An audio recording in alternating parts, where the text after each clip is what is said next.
Once again, you are in our sport management and sport administration information session, sorry. So these programs fall into our School of Hospitality, Tourism, and Sport. Here with us today, we have program coordinator and professor Michael Santoro, Professor Shelly Merlot, and field placement and program support officer Jenna Wilson for our sport management. Throughout the presentation, I will be providing you guys with some links that may be of use, but now I will be handing it off to Michael. Okay, thanks, Lauren. Welcome, everyone. So happy that you're able to join us today. We're going to go through some brief slides here just to give you an idea of what the program is all about, and then to answer any questions that you may have regarding the sport management and sport administration programs. I've been with the college teaching over 23 years. My background is like many of the professors. I have a sport background, specifically with basketball and golf, and my education focused on business administration and sport management. So it's great to be with you, and I'll just go through a few slides here before my colleagues jump in with their comments. So again, sport management is a 3-year program. You may wonder what's the difference between sport management and sport administration. Basically, the sport management program is a 3-year program. Upon graduation, you get an advanced diploma. And also, within that 3 years, that there is an internship component where you work at a sport organization. It could be an amateur sport organization, could be professional sports. As long as it's a sport organization, you can do a variety of different work tasks, but those two things are the differences between the two programs. Okay, so again, the program itself, sport management, there is over 400 hours of sport management practicum or work experience that's required. And again, you can work anywhere in the world, really, but anywhere in Ontario, depending on where you're coming from. Some students also took the opportunity to work overseas, and some worked in the US as well. This was obviously before the pandemic, but there is that opportunity to do so if you choose.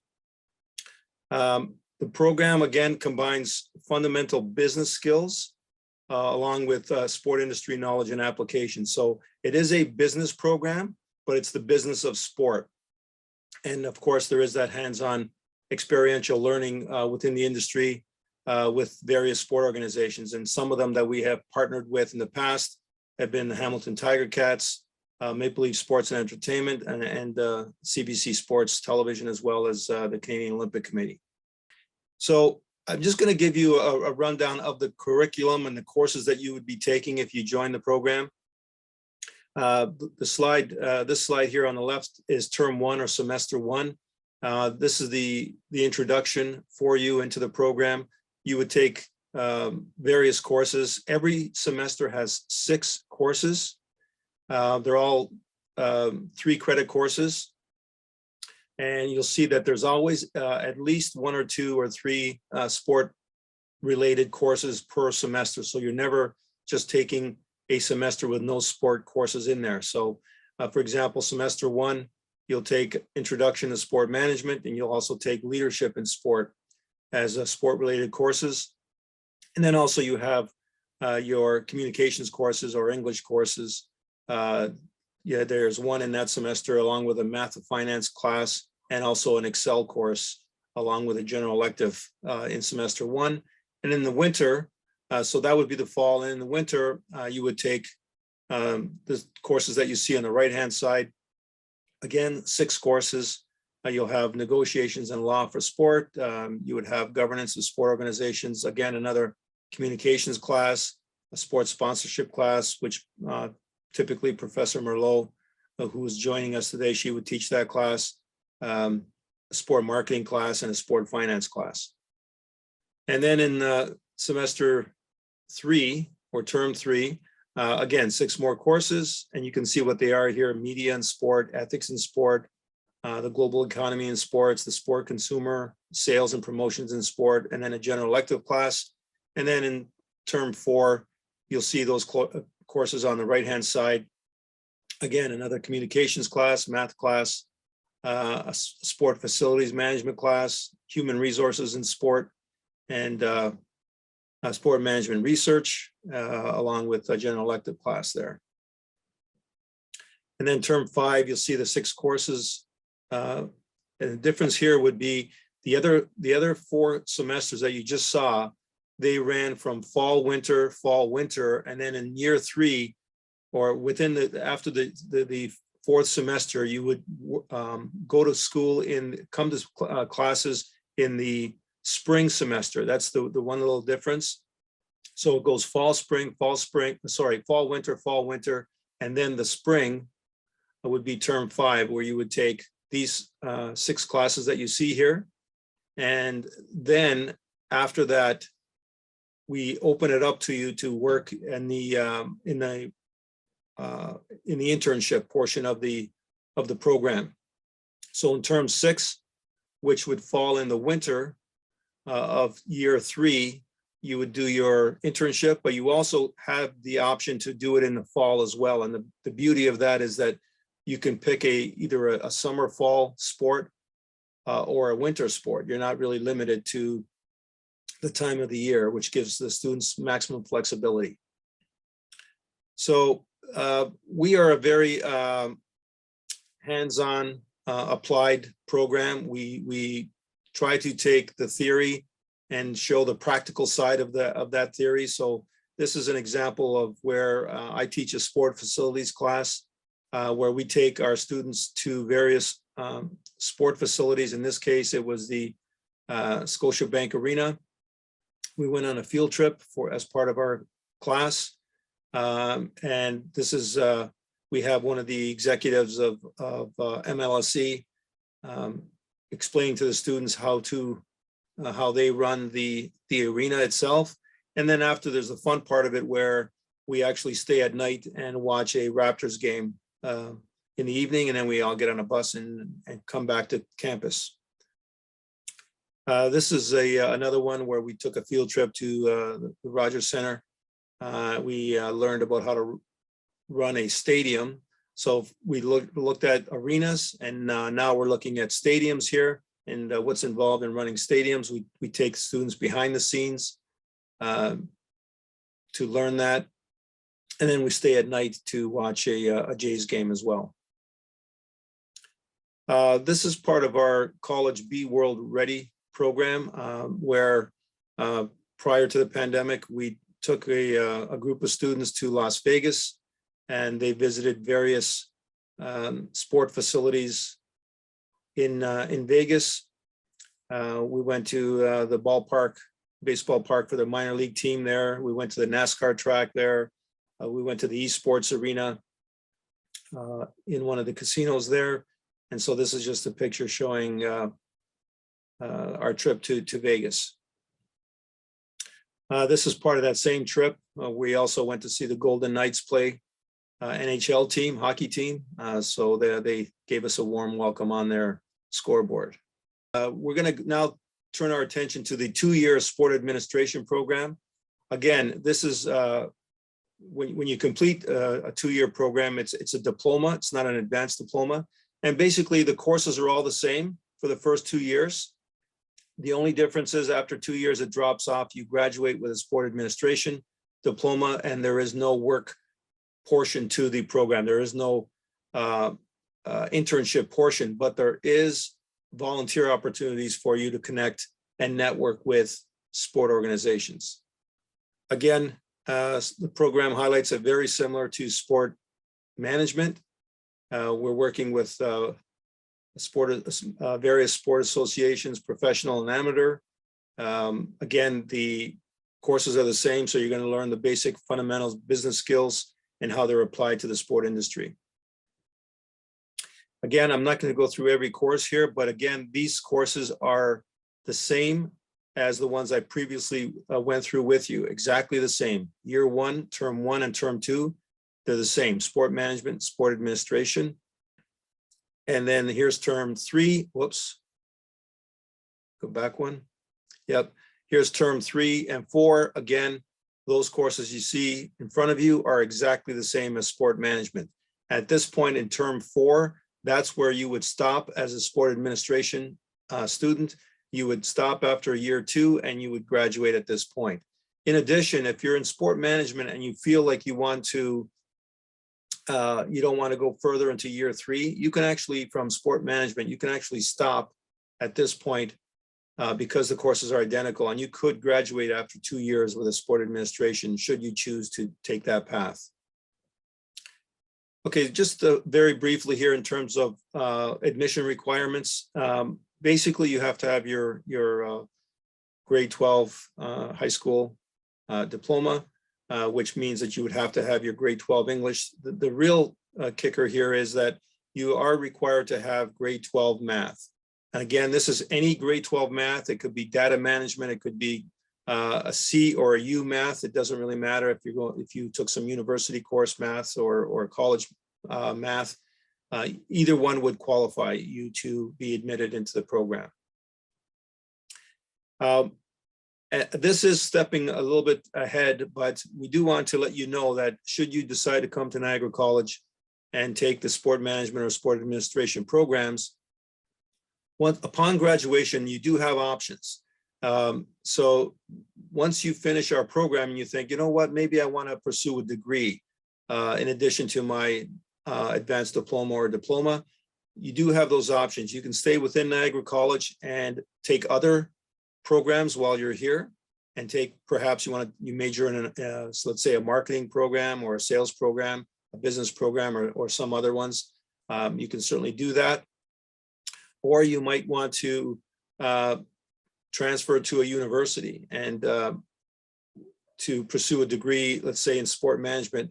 You can certainly do that. We do have partnerships. We call them articulation agreements with other universities. Specifically, we have a good partnership with Brock University in St. Catharines, where after graduating with us and you maintaining a specific GPA average, you would be able to enroll right into the third year of Brock, into their sport management program. So you can finish 3 years with us and then go and do 2 more years, 2.5 years with Brock, and get an undergrad or a bachelor of sport management. There are other universities as well. You can go to Niagara University just across the river in the US in Niagara Falls, New York, and go there for a year and 1 semester and graduate with a BA in sport and recreation management. Or you can enroll at Southern New Hampshire University and take their BS in sport management 100% online. You don't have to travel to the US to do it. It's 100%, as I said, online. And you would take roughly about 13 courses, 3-credit courses, and you would end up with a degree in sport management from that university as well. And alternatively, if you didn't want to do any of those options, you want to just go from graduation right into the workforce, you certainly can do that. We have the majority of our students do that, where they finish with us after 2 or 3 years, and after their internship, they've made some great networking with sport organizations, or they've applied for various job opportunities. They go into working for different sport organizations and go on to have really good careers in sport. So you're probably wondering, well, if I take this program, what types of jobs can I get? I just listed a few here. There's more, but you can work in the social media field, working for a sport organization running their social media. You can work in sport marketing, sport sponsorship. You can work in game day operations, helping to run the event during game days. You can be the sports information director. You can certainly work in inside sales, and the majority or many of our student graduates start off in inside sales.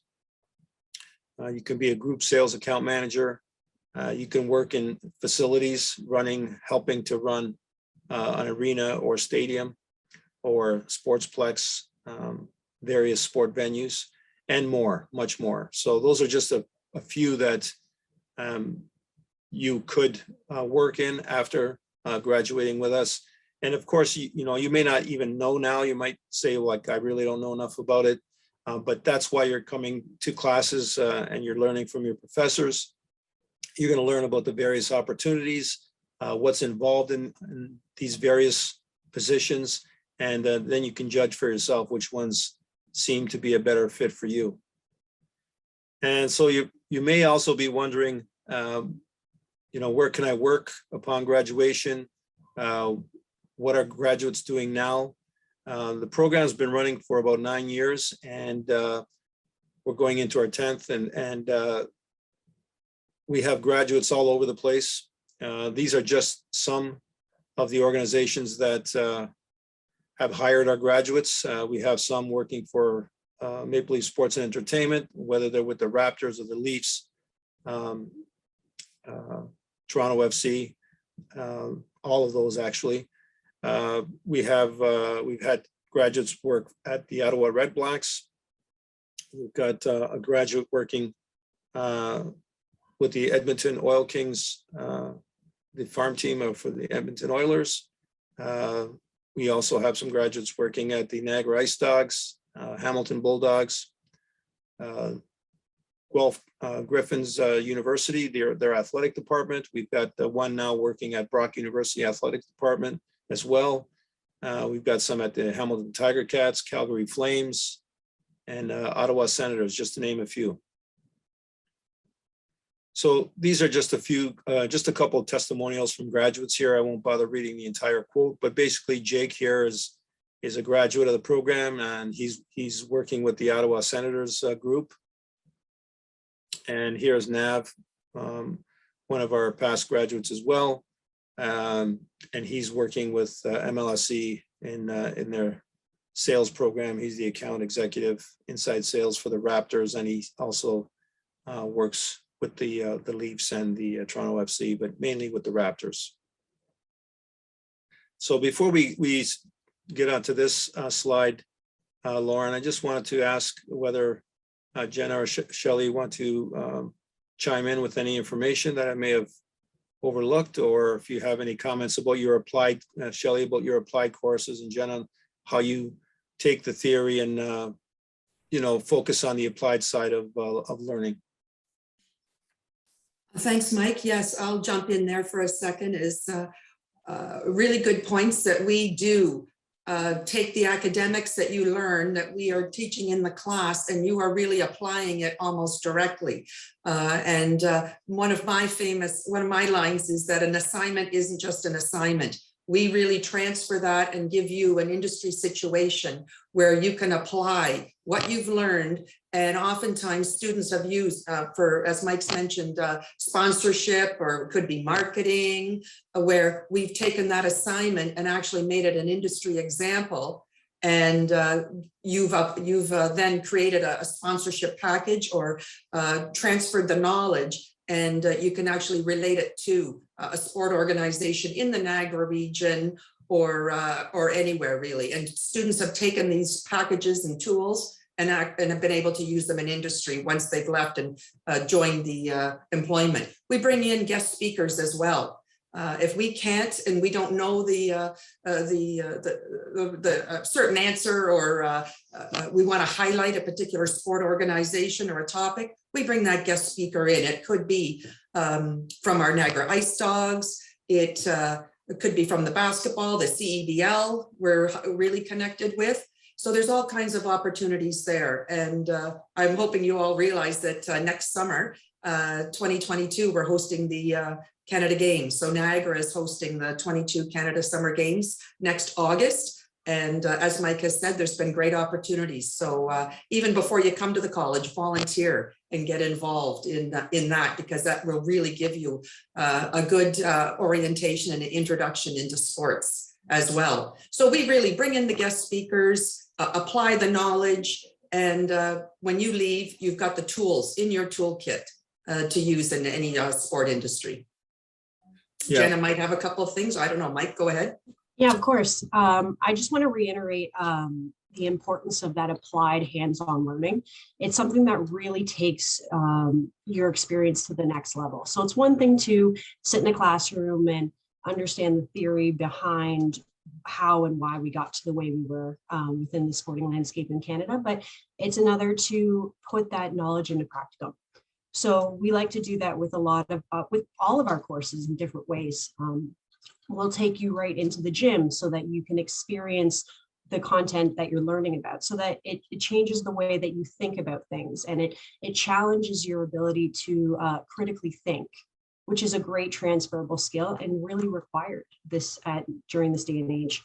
The other thing I wanted to reiterate was the strong team that works in the sport management department. All of the professors are very passionate, not only about sports, but about students and student success. They really do set you up for your career, and they care about you. And this is seen in how they interact with not only each other, how we interact with each other, but how we interact with students. So I wanted to make sure that that comes across, and the value of your placement as well.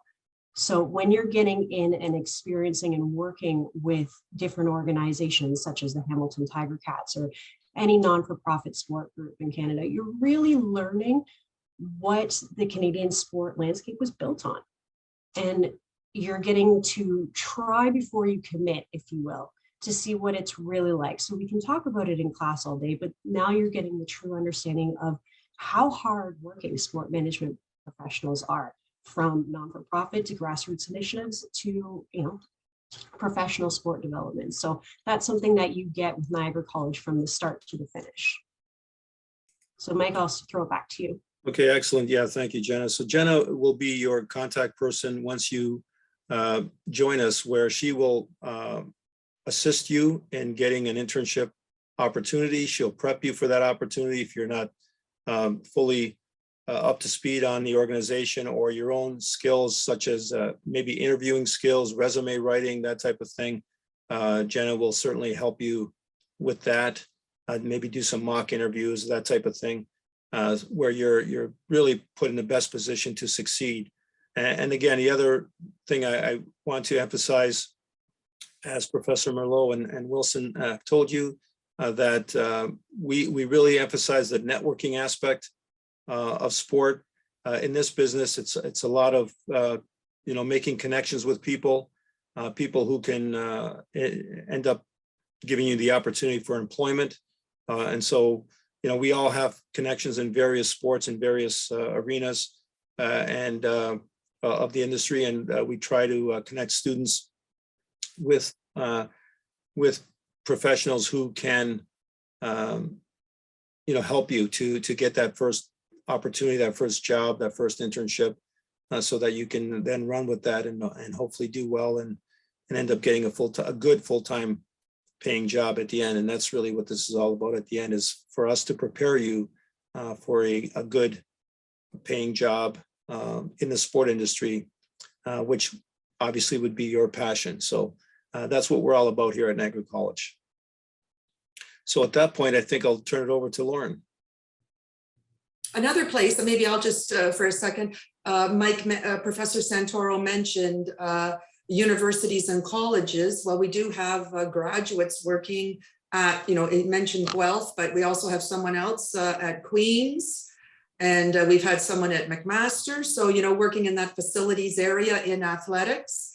And there's even opportunities for you to have some part-time employment while you're here at the college, even within our own athletics and recreation department, that gives you some hands-on experience. So there's various facets, and that networking is so important, and we certainly foster it and encourage you to get involved.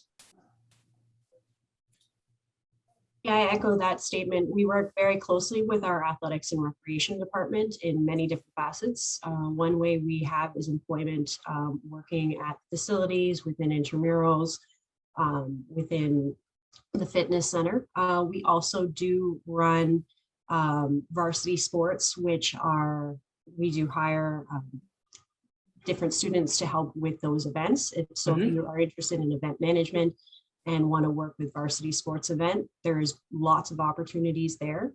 And on occasion, we do host provincial and national tournaments for our basketball and our volleyball programs, as well as soccer. So at that time, we always involve the sport management program to work with and help to run those events. So lots of different hands-on experiences within the campus opportunities.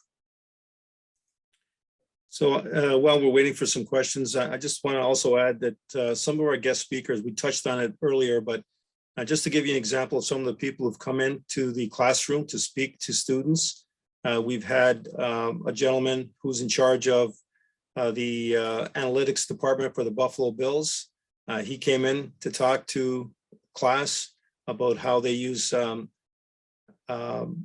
statistics and analytics to make business decisions, not only you would think on the field, but also we really take it to the business side and teach students how the Bills, for example, use analytics and numbers to make their business decisions. Another one is we brought in the director of the stadium, Dallas Cowboy Stadium in Texas. We did it via Zoom, where he came into the class online and spoke to the students about how he runs the Dallas Cowboys AT&T Stadium. Another guest speaker who came in was in charge of Canada basketball. He came in and spoke to sport marketing and sponsorship class. We've had people come in from the Hamilton Tiger Cats and speak to the class. We've had people from MLSE, Maple Leaf Sports and Entertainment, come in and speak to the class. We've got on deck people from, we've got a gentleman from the BC Lions, VP of sales from the BC Lions CFL team is going to come in and speak to the class, as well as Ottawa Senators. So that just gives you a flavor of some of the people that we bring in to just to explain to students how the Canadian industry is being run, what it took to get to their positions, and what they're expecting from students and graduates in terms of skill sets. So we really, again, bring that real world application into the classroom. It's not just about us teaching you the theory of sport business, but also how you apply that theory to run sport organizations. Great points there, Coordinator Santoro. I guess the Canadian Open, it was held in the Hamilton area a couple of years ago, and it's coming back again. So we had great opportunities for our students to be engaged with that, actually on the course, and applying it through marketing, sponsorship, understanding the ticket mechanism, behind the scenes. So there was an actual aspect there, together with the Niagara River Lions. Students are also involved, and speakers coming in as well from that area. So we really do try our best to get you out there and experience it, so you know what you could be doing after you complete the program. Okay, we do have a question. We have from a student asking, how many students generally enroll in this program each year? Okay, I believe that question was from Kyle. Thanks for the question, Kyle. Yeah, we get hundreds of applicants into the sport management program, sport administration program. But we take in a maximum of, let's say, about 110 or so per year. In the past, we've had waiting lists for the program. So I just mentioned that that's what has happened in the past 3 or 4 or 5 years. I don't know what will happen this year when you're ready to apply. But we do fill up quickly. It is a very popular program. And we do have caps of about 110 or so. So keep that in mind when you're thinking of applying. It doesn't hurt to apply. Again, you can apply to 3 different colleges if you like, selecting your first choice, second choice, third choice, of course. But the earlier that you do apply, the better the opportunity is to to get accepted. Thanks, Michael. And to go off of that, so for these programs, the September 2022 intake, they are both open to, for both programs are open to apply for. So whenever you're ready to apply, as Michael mentioned, it doesn't hurt to get it in sooner rather than later. And as well with that, you do get up to 5 program choices. So any 3 can be at the same school. So if you wanted to apply to 3 programs at Niagara College, you are most welcome to do that. If you wanted to do 5 programs at 5 different colleges, you can also do that as well. Just to know, with when you are ready to apply, there is a $95 application fee. And what I really want to highlight with this is that no matter how many or how little programs you apply to, it's still $95. So you might as well get your money's worth out of it and apply to as many programs or as many programs at one school as you can.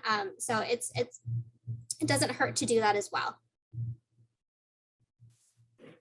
I'm just thinking of one other one here. I don't know if a student would be interested for their internship. Mike, they could do it in the Niagara region or Jenna, or they could do it even in their hometown if they're coming from somewhere else, right? I just wondered if a student might want to, or maybe people are thinking of that, but not asking. Absolutely. Well, it sort of depends on where the placement is, right? So you are not limited to the Niagara region where you'd be going to school. You could do a placement anywhere, whether it's in Ontario, within Canada, in the United States, or even in Europe. I mean, the pandemic has certainly made this an interesting couple of semesters, but who knows, by the time that your group would be ready to do your placement, where the possibilities could take you. Mm-hmm.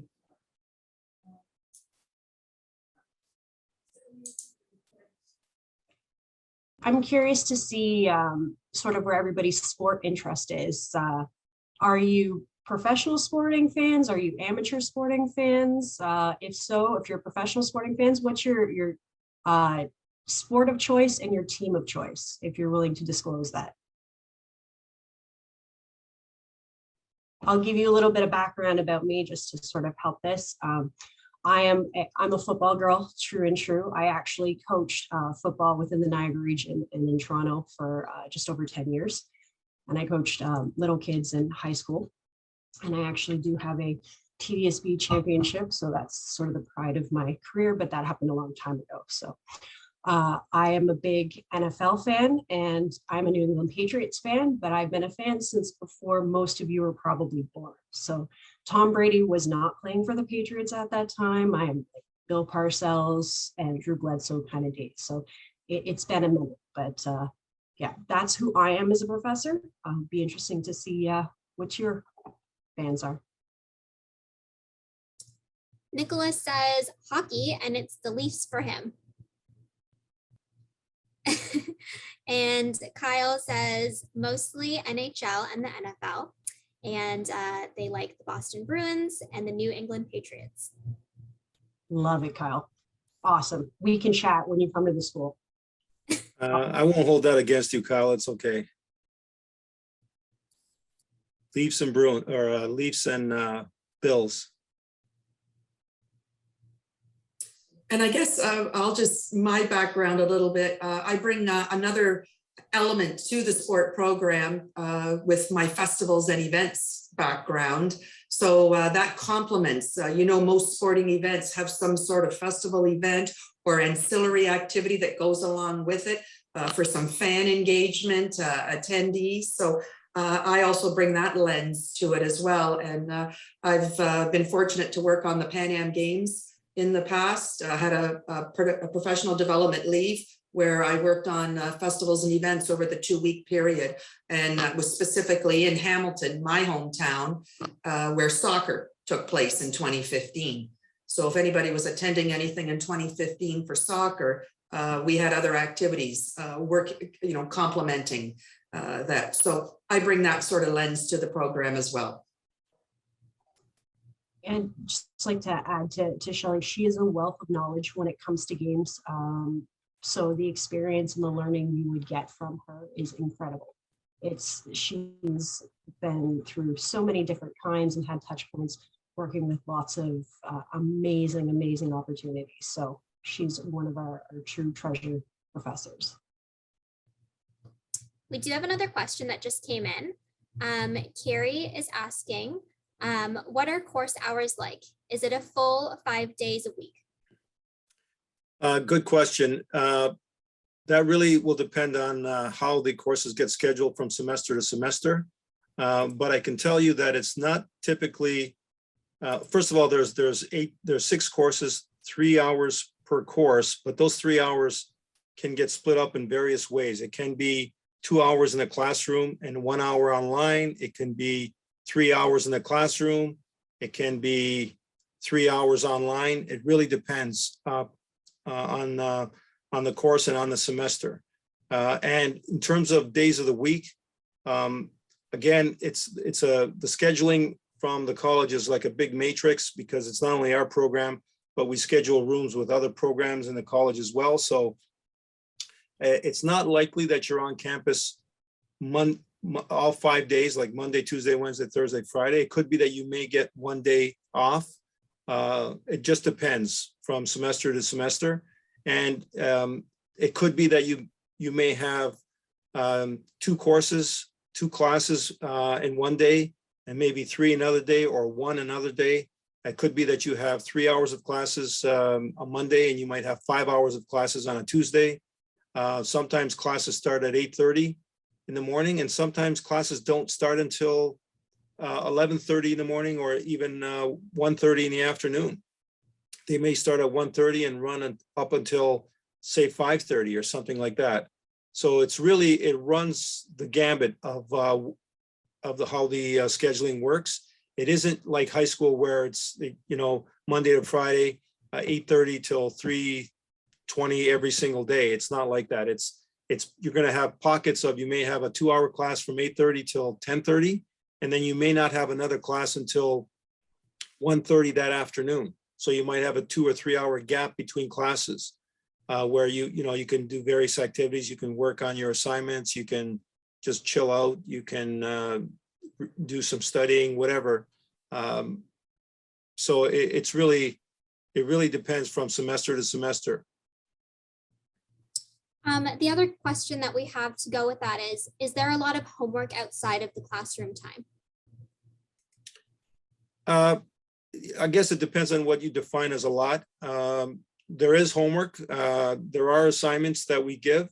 There is readings that we give. Again, this is college, it's not high school. So a lot of it is, we expect your engagement in terms of, we expect you to read whatever the professors assign, and then we would have that as a discussion in the classroom.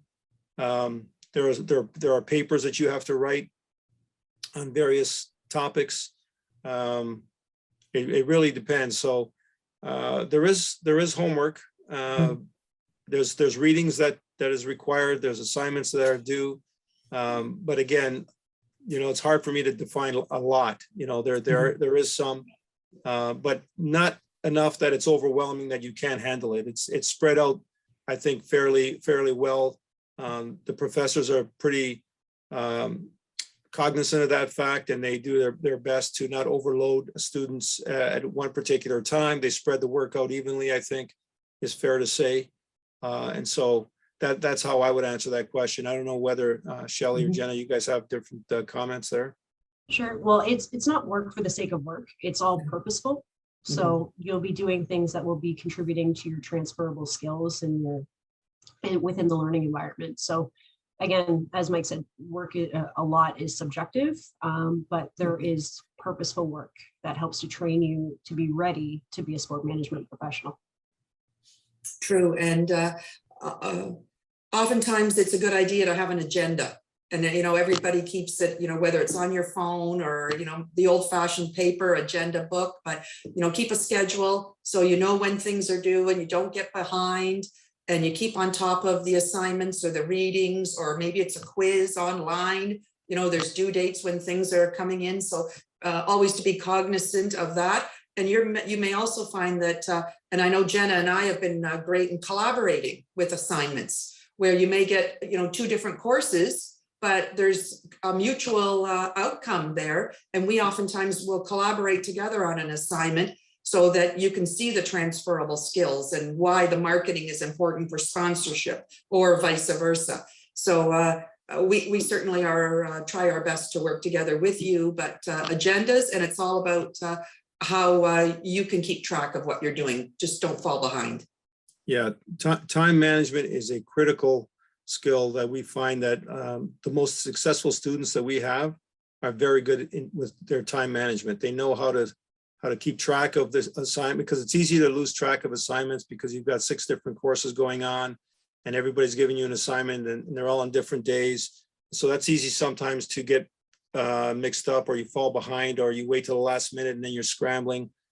So we find that the students who are good with time management, whatever that methodology happens to be for you, whether it's a day timer or a book that you write it in, or you put it in your phone to keep track of your assignments, whatever works for you is great. But that's what we recommend you do once you come into the program. And coupled with that too, if I can just add to it, is the assignment could be individual or it could be a group. So, working in teams and collaborating is so important. So yes, there will be, whether the course is online, face-to-face, we still will have some group work depending on the type of project or assignment that you're doing. So breaking the roles and responsibilities up for that assignment is pretty important, and keeping on top of it. So there's just some different mechanisms there of assignments, homework, and group work, individual. To add to that as well, from a student perspective, one thing that's really great that all of my professors and all of the professors at Niagara College do when you're enrolled in their course is that they provide you with a TLP, so a teaching and learning plan.